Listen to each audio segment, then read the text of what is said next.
bench work is complete. Every piece from this is recycled from the previous version. The majority of the pieces are 4x4 modular sections made by 2x3 studs, and they're kind of built like shelves. I'm using a 3/4 inch plywood for the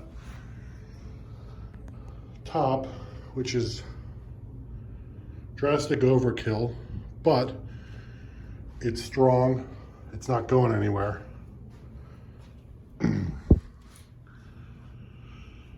Now, the reason I did 4x4 sections for the most part is I don't think I could get a 4x8 sheet down into the basement.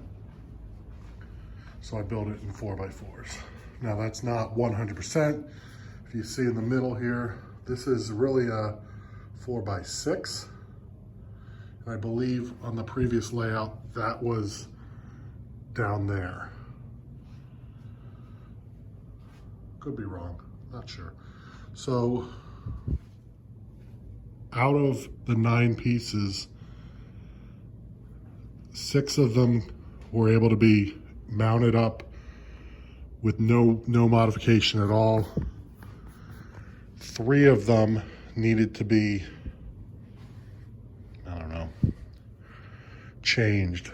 The most drastic of them was this piece right here, which was the previous piece that went around the beam, but in a completely different setup. So what I ended up doing was taking the frame apart, flipping the wood, because that's where I had that cut already, and then just reforming it, you know, essentially shrinking the piece down to the new template. This guy here used to be just shy of 4x4, and I actually had the piece, I had shaved off it when I had built it initially 2 years ago. I didn't throw that out. Obviously I flipped it, I didn't think of that. I probably thought it fit with this better somehow. And I extended it. I didn't do it properly, I guess. It's, like I said, I didn't want to go out and buy more lumber, so I essentially, let's show this. I extended it. So you can see where I kind of just built supports and just extended it by, I think it's 9 inches, whatever it was. So that's that. And then the third piece that I had to fabricate was this one here, which is essentially a 2x4 section.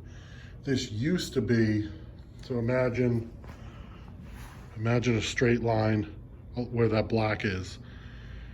It was essentially that long piece there with an angle, so I cut off the edge, trimmed it, and this, I basically put that stud there because I figured I could get the space. I had the space, so I figured I'd use it. The other reason, I wanted to be able to get into my sump pit so I can get this door pretty close to all the way open if I have to get to it in a pinch. And for those of you who have been following me for a while, the reason I am rebuilding, why this is 2.0, is because with the flood in August 2020, well, this was a carpeted basement, and didn't quite look this nice, but you could see my old videos what it used to look like. So that's the main reason for the overhaul. There was no way to leave the layout up and not gut the basement, gut the floors. So it's now about 6-8 months later, and I'm finally getting to rebuilding it. From a structural standpoint, what's different about this layout compared to the other is this one is mounted to the wall. This is using lag screws, and there's showed this in the previous version, but there's lag screws there, and each section is bolted usually 2 times, maybe not this guy here, but with lag screws, not lag, I'm sorry, nuts and bolts. And it's not going anywhere. The middle is using 4x4 pressure treated. I actually haven't completely leveled it and made it perfect yet. The outers are basically 2x4s, except I had a couple extra, I had an extra 4x4, so I put that in the corner there. I plan on, so there's gonna be a carpet. I'm gonna put carpet down. I'm going for post-war style. So I'm gonna put carpet down, and then I'm gonna trim it off. So I'm thinking I'm gonna use a similar baseboard to this as what I have here, a tall baseboard, and go to the bottom. So picture it coming up here and creating a lip about maybe 2-3 inches high. I don't want a huge lip. I don't want a huge fence.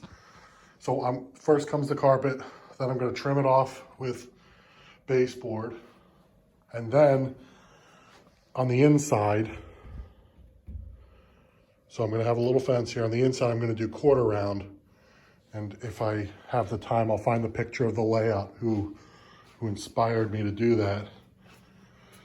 To give it a cleaner, not my old layout, just, if you look at my old videos, it looks like this with carpet on it. So I wasn't in love with it. Other plans include building a, let's say it'll go here just for sake of argument.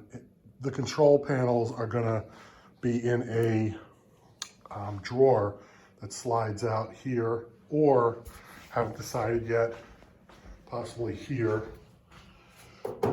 I don't really know which one's gonna be the front of the layout. I guess this will be the front of the layout. Sorry for the, come on back.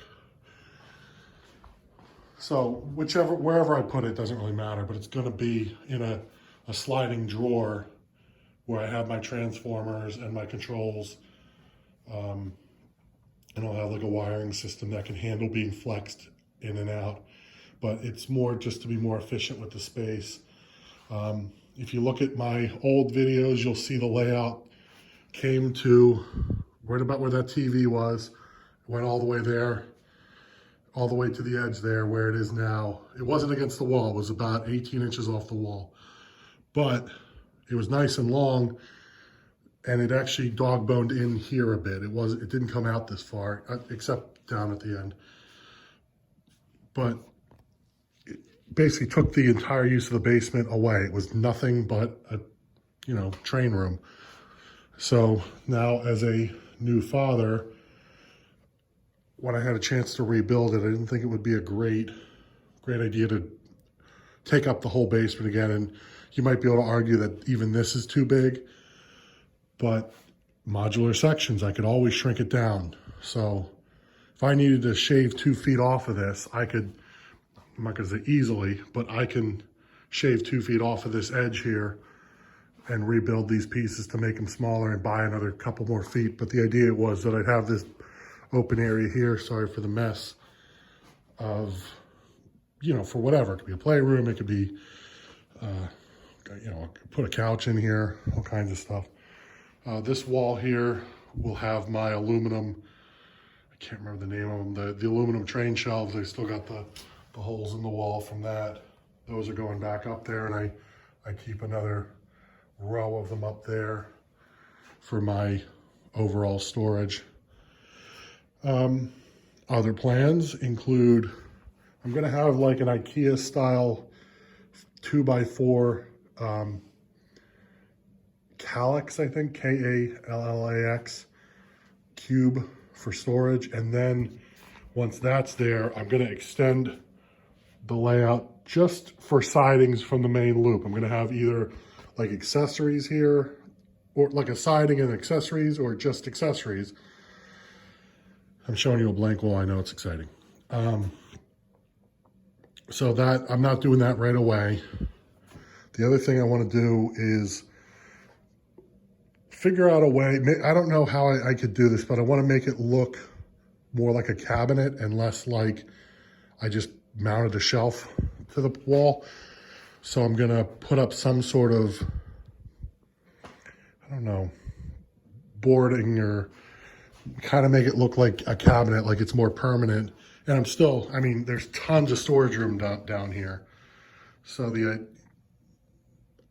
I haven't came up with the design, but it should be pretty straightforward. I could just do, can't remember the name of that board you put on the lower half of walls, wainscoting.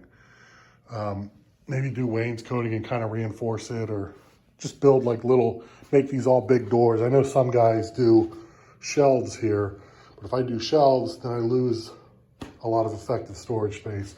Either way, that'll be one of the last things I do, because I want to build all the wiring. I'm gonna do it a lot tighter than I did last time. But before I close everything off, maybe I won't even close this off here, just leave this for access. But from when you walk around it, I want it to look nicer. I think that's it. I think I talked your ears off enough about my giant shelf. Next steps are going to be either reinforcing these ends. I'm not sure if I need to. They look really stable, but I probably should. I have a bunch of 45-degree pieces of wood that I could mount to it. And maybe I'll just use metal for that. I've got them. I've got old shelf metal. Maybe I'll do that. Then carpet comes. I'm just going to use a cheap $50 12 by 12 sort of a green utility carpet. It's not the same stuff I had before.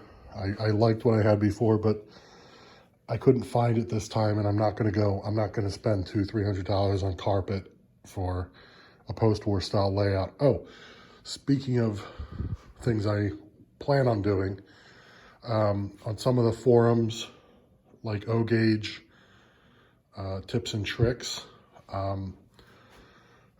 there's guys who do, now that I have a layout against the wall, they'll take a picture and have it blown up to a panographic picture and have it blown up, pay $30-40 at Walmart or CVS or Rite Aid, wherever you get your photos done. And I'm sure they'd have to order it. It would come in a roll probably, and then have a scenic background.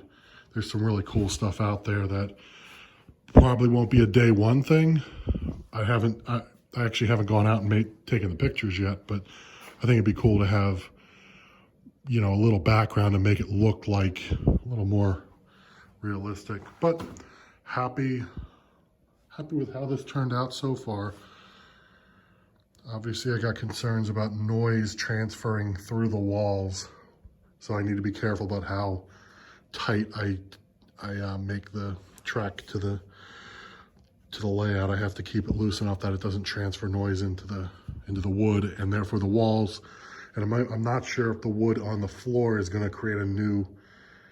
It's going to be louder because there used to be carpet on the floor. Now there's tile, so I don't know. One way to find out. So hope I don't. I hope I don't have this super loud layout, because I want to be able to run them at night. I think that's enough for now. The next one will be after the carpet. So I'll put the carpet up next. Then I'm going to just start laying track. I probably won't do buildings and fun stuff, but I'm probably going to do my, biggest loop and work my way in. And for those of you naysayers who say you shouldn't put a layout against the wall, this is just me.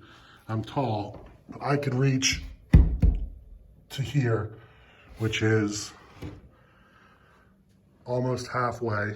And that's not even putting my hip on the layout. And on the other side, so basically I have 2 feet where I can't reach without lifting off the ground. I'll get into the track plan later, but I'm not doing anything, like I'm not expecting derailments in the places I can't reach. I'm putting all my switches, the yard's gonna be over there, so that'll be within reach. There's only gonna be one switch, 027 42-inch curve. I'm gonna do one here and one probably between the letters D and E, somewhere around there, maybe closer. So that's gonna be the one switch that's gonna be out of, you know, not the ideal place for if I have a derailment, and switches are where most derailments happen. So we'll see if that's a great idea. And if I have trouble, I'll just pull it up and not have switches there. I would rather have a bunch of more little a bunch of loops rather than a bunch of switches. So sorry I talked your ears off. I wonder how many people actually got this far through to hear me babbling about a shelf on the wall. But here we are. Let me know what you think.